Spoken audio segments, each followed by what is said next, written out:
ఈనాటి పత్రికా సమావేశానికి వచ్చినటువంటి మా పార్టీ పెద్దలకు, కార్యకర్తలకు మరియు మీడియా మిత్రులకు అందరికీ నమస్కారం.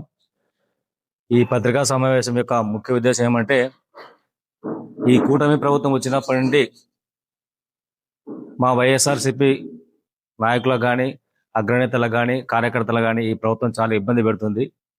ఈ పరిస్థితులలో చూసిన తర్వాత మా పార్టీ అధినేత శ్రీ వైఎస్ జగన్మోహన్ రెడ్డి గారు కార్యకర్తలకైతేనేమి, మిగతా నాయకులకైతేనేమి జరిగే ఇబ్బందులు దృష్టిలో ఉంచుకొని రాబోయే కాలంలో ఎవరికైతే ఏ అన్యాయాలు జరిగినాయో ఆ అన్యాయాల ప్రతి ఊర్లో జరిగిన అన్యాయంగా జరిగిన కేసులు కానీ, ఇబ్బందులు కానీ అన్ని గుర్తు చేసుకొని తర్వాత మా ప్రభుత్వం వచ్చిన తర్వాత ప్రతి ఒక్కరి న్యాయం చేయాలనే ఉద్దేశంతోనే ఈ డిజిటల్ బుక్ అనే క్యూఆర్ కోడ్ ఉన్న ఈ కార్యక్రమాన్ని ఆవిష్కరించడం జరిగింది. ఈ కార్యక్రమం తొలుత పార్టీ కేంద్ర కార్యాలయంలో మరియు జిల్లా స్థాయిలో, నియోజకవర్గ స్థాయిలో జరిగింది. ఈ రోజు మండల స్థాయిలో జరుగుతుంది. కార్యక్రమం యొక్క ముఖ్య ఉద్దేశం, ఏ ఊర్లో అయితే ఏ వైఎస్ఆర్ పార్టీ కార్యకర్త అన్యాయంగా కేసులు పెట్టించుకోనో, లేకపోతే అనవసరమైన వాళ్ళ కూటమి ప్రభుత్వం యొక్క దౌర్జన్యాలకు గురవుతున్నాడో వాళ్ళ బాధలల్లా ఈ క్యూఆర్ కోడ్ అనే స్కానింగ్ ఓపెన్ చేస్తే వివరాలు ఉంటాయి. దాంట్లో వివరాల్లో పొందుపరిచి దానికి సంబంధించిన ఫోటోలు కానీ, వీడియోలు కానీ పంపిస్తే అక్కడ మా పార్టీ కేంద్ర కార్యాలయంలో ప్రతి ఒక్కటి వాళ్ళు అప్లోడ్ చేస్తారు.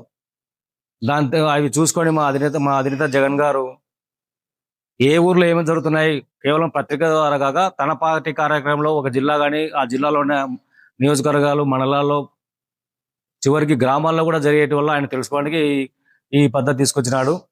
కాబట్టి మన కార్యకర్తలందరూ ఎవరు కూడా అధైర్యపడకుండా, అక్రమ కేసులకు భయపడకుండా కూడా ఈ రాబోయే కాలంలో మళ్ళీ మా పార్టీని విజయపథం నడిపించడానికి వీళ్ళల్లా పనిచేస్తారనే ఉద్దేశంతో అందరికీ భరోసా కల్పించడానికి ఈ కార్యక్రమం చేయడం జరిగింది. కాబట్టి రాబోయే కాలంలో మా నాయకులు కానీ, కార్యకర్తలు కానీ ఈ క్యూఆర్ కోడ్ ఏ విధంగా పనిచేయించుకోవాలనే అనేది కూడా తెలియపరుస్తారు.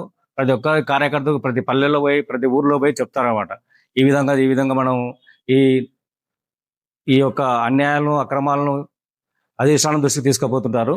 కాబట్టి మీకు అందరికీ ఏ విధంగా ఉంటే తెలియజేయడం కోసం ఈ కార్యక్రమం చేపట్టవలసింది మా అధినేత గారు చెప్పారు. దాని నుండి ఈ మీటింగ్ ఏర్పాటు చేయండి.